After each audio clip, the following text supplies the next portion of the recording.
हिस्सा है शीरा और धमनी का। हमारे शरीर में रक्त का प्रवाह जो किसके माध्यम से होता है वो आज हम पढ़ेंगे, डिप के साथ पढ़ेंगे। लेकिन आपको मेरे साथ बने रहना है क्योंकि लास्ट में भी हम क्या करेंगे, डांस करेंगे। ठीक है ना, डांस देखना है ना, तो हमारे को अंतिम के साथ आपको बने रहना है। तो आज हम पढ़ेंगे धमनी और शीरा, आर्टेरी और वेन्स। देखो धमनी और शीरा, इसको ब्लड सर्कुलेशन, रक्त परिसंचरण। रक्त परिसंचरण की खोज है वो किसने की थी? विलियम हार्वे ने। रक्त परिसंचरण की खोज विलियम हार्वे ने की थी। मतलब ब्लड सर्कुलेशन की खोज किसने की थी? विलियम हार्वे ने। रुधिर को ले जाना और ले आना कोई बोलते हैं ब्लड सर्कुलेशन। अब धमनी और शीरा, जो हमारा परिसंचरण है वो परिसंचरण कैसा है? बंद परिसंचरण। कैसा परिसंचरण? एक होता है खुला परिसंचरण, बंद परिसंचरण और मिक्स परिसंचरण। जो हमारा जो परिसंचरण है वो कैसा है? क्लोज में। कैसा है? बंद परिसंचरण। अब देखो ओपन, ओपन में कौन कौन आता है?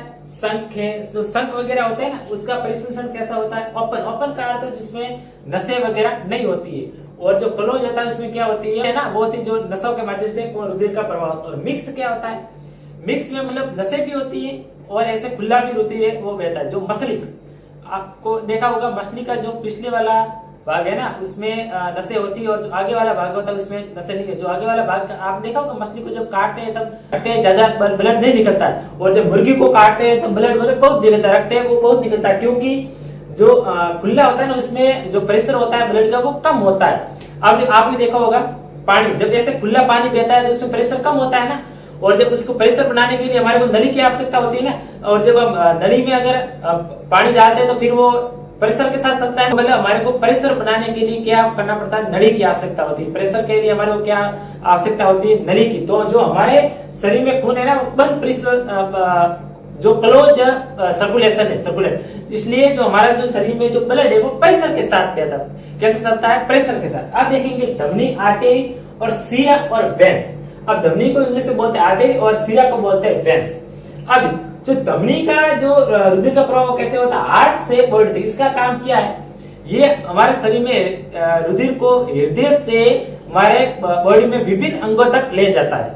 हमारे खून को कहाँ ले जाता है? विभिन्न हृदय से लेकर विभिन्न अंगों तक बॉडी में ले जाता है। और इसका हो गया, ये ऑपोजिट हो जाएगा। और जो इसका परिसर है ना वो कितना होता है? 120। मतलब जो रुधिर का ये हृदय से बॉडी के विभिन्न अंगों तक लेकर जाता है ना ब्लड को, तो इसका प्रेशर कितने प्रेशर के लेकर जाता है? 120। कितने प्रेशर के साथ जाता है? 120 के।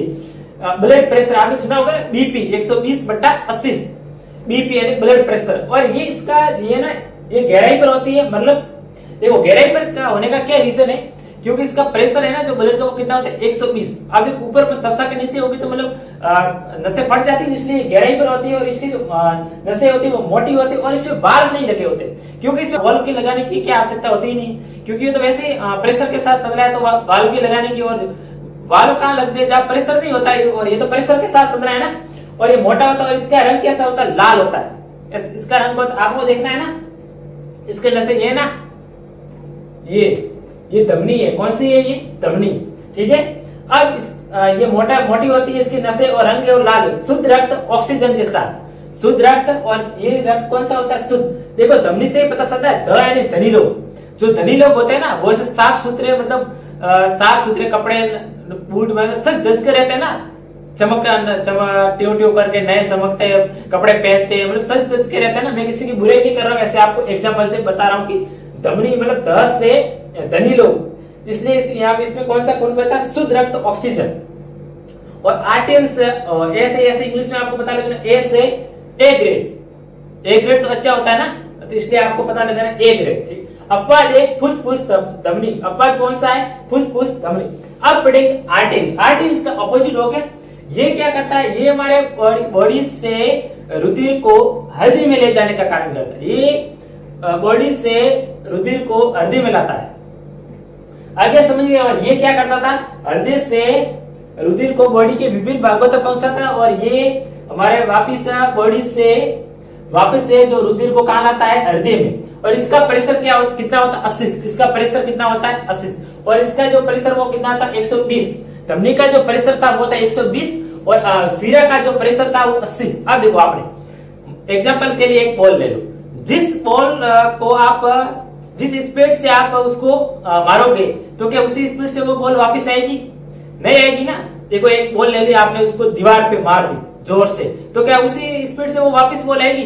नहीं आएगी ना, उसकी स्पीड तो कम होगी ना। तो देखो ये इसका परिसर जाते समय कितना था 120, तो इसका भी कम हो गया, कितना हो गया 80। और ये तफसा के जस्ट नीचे होती है। अब ये है ना, ये कौन सी है? ये सीरा है, तफसा के नीचे होती है। और इसका जो रंग है वो कैसा होता है? नीला। आपने फिल्मों में देखा होगा, जैसे फिल्में तो देखते होगे ना, आपने फिल्मों में देखा हो, जैसे प्यार का चक्कर में लड़कियां कहती है ना, वादा पूरा नहीं किया तो मैं नस काट लोगी, तो वो नस ऐसे कौन सी काटती है? ऐसे काटती है ना, कसर कसर, कौन सी काटती है? ये सीरा। अगर काट लेती है ना कोई तो नहीं काटती, ऐसे कहते हैं। अगर काट लेती है तो कौन सी काटती है? सीरा। और अब सीरा काटने से कुछ नहीं होता। अगर धमनी कट गई ना तो हो सकता है मृत्यु हो सकती है, लेकिन सीरा काटने से कुछ नहीं होगा, दर्द होगा। इसलिए आपको ऐसा बोले तो आपको बोलना है कि ये नहीं काटना, ये है ना धमनी, ये काटो, ठीक है। अब देखो इसका रंग कैसा होता है? नीला।